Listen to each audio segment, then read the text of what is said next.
তিন স্থান তারা এখানে সংগঠিত করেছে। অঙ্গনারী ওয়ার্কার হেল্পার ত্রিপুরার যে কুরিয়ারের উপর আছে এবং এরা যে বিজেপি সরকার ক্ষমতা তাদেরকে অনেকটা বৃত্ত শুভ মনোভাব,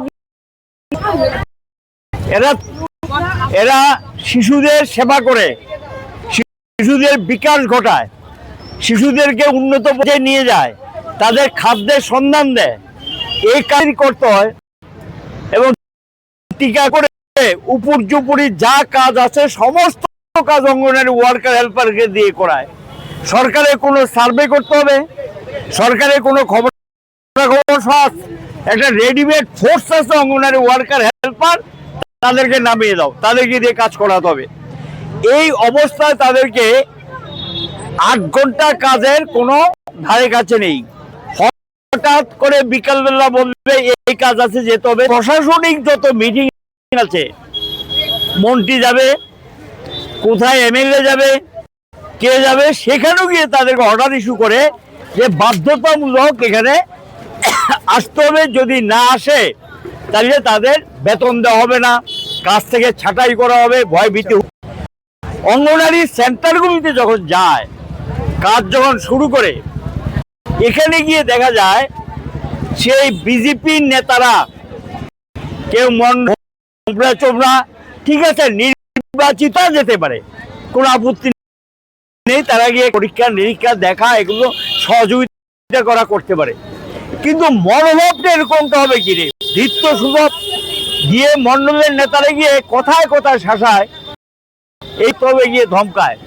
এদের তো অ্যাকচুয়ালি সরকারি স্তরে গিয়ে মন্ডলের নেতা বিজেপি নেতাদের এটা করার অধিকার নেই, ক্ষমতা নেই, কিন্তু তাদের সঙ্গে ব্যবহার করা হয় এটা অসম্মানজনক। বাকি যদি কোনো সামান্যতম শ্রদ্ধা থাকতো, এই ধরনের অসম্মানজনক আচরণ তারা করতে পারে না।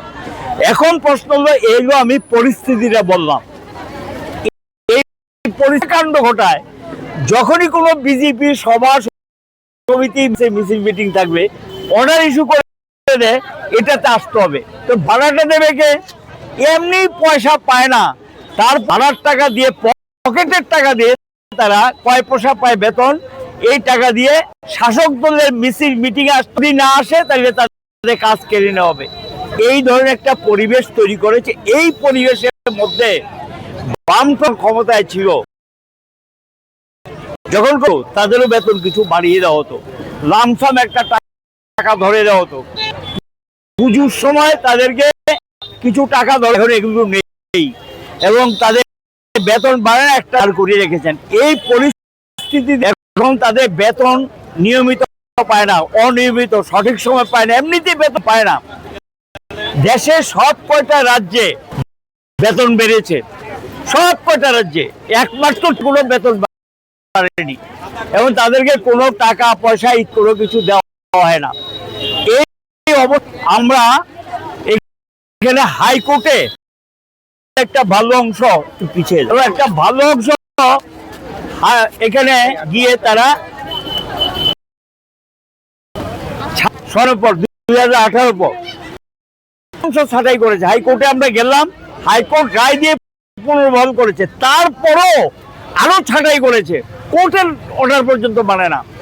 ডিভিশন কোর্টে গিয়েছে, ডিভিশন কোর্ট বলে দিয়েছে সবাইকে কাজ দিয়ে দাও এবং ওই পিরিয়ডের সমস্ত বেতন ফিরিয়ে দিতে হবে।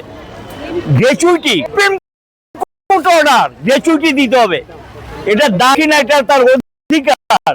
সে গ্র্যাচুইটিটাকে সুপ্রিম না, এখানে হাইকোর্টে মামলা হয়েছে, হাইকোর্ট অর্ডার না, তারা পিটিশন দিয়েছে 60 বছর পর, তাদেরকে কিচ্ছু না দিয়ে বাড়িতে পাঠিয়ে দিয়েছে।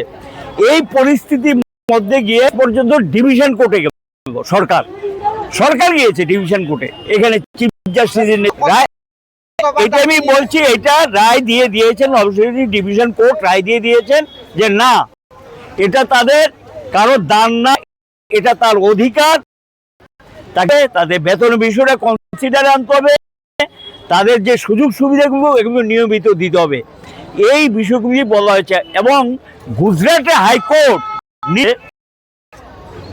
নিয়মিত বেতন স্কেল দাও, যেখানে যেখানে মামলা হয়েছে আর যেতে পেরেছে, যেমন বিজেপি শাসিত রাজ্য বিহার, হরিয়ানা, উত্তরপ্রদেশ, ওইদিকে অন্ধ্র এবং কেরালা, তারপর কর্ণাটক, তারা লড়াই করার পর তাদের বেতন ডাবল হয়ে গেছে।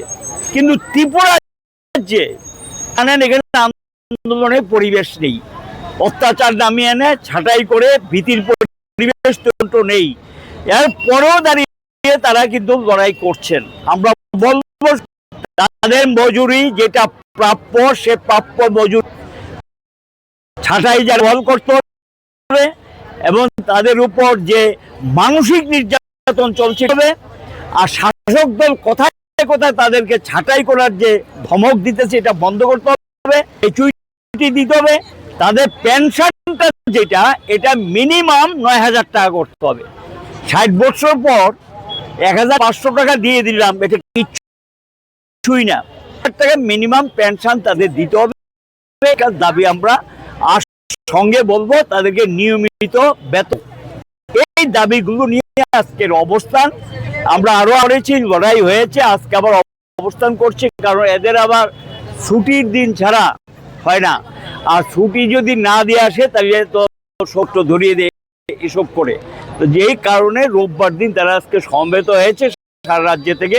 আমরা বলবো আদালতে নিচু মিলিয়ে সরকারের যদি সামান্যতম এমনি কথায় দরদ দেখায়, মহিলাদের উপর কথাবার্তা বলে, মহিলাদের এই নিয়ে মহিলা দরদ, প্রতি নির্মম অত্যাচার চলছে, এটা মহিলা দরদ। আর মহিলাদের ব্যাপারে কথাবার্তার কোনো ঘাটতি নেই।